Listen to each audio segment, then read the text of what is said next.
Welcome to our channel. Today we how to disable Microsoft Teams notifications from Power Automate step by step clearly. Open Microsoft Power Automate in your web browser. Sign in with your Microsoft account if you haven't already. Once you're in the Power Automate dashboard, locate the left pane. Click on My Flows to access your existing flows. Find the flow that is sending notifications from Microsoft Teams. Click on the flow to open its details page. On the right side, you will see the Edit button. Click on it. Scroll down to find the action that sends the Microsoft Teams notification. This action might be labeled something like Post a Message or Send a Message.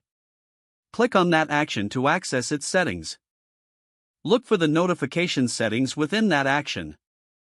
You may find an option that allows you to disable notifications. If there's a toggle switch, simply turn it off. If there's a drop-down menu, choose None or an equivalent option that indicates no notification. After making the necessary changes, locate the Save button at the top.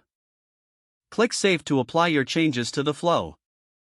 To ensure that the notifications are disabled, consider testing the flow.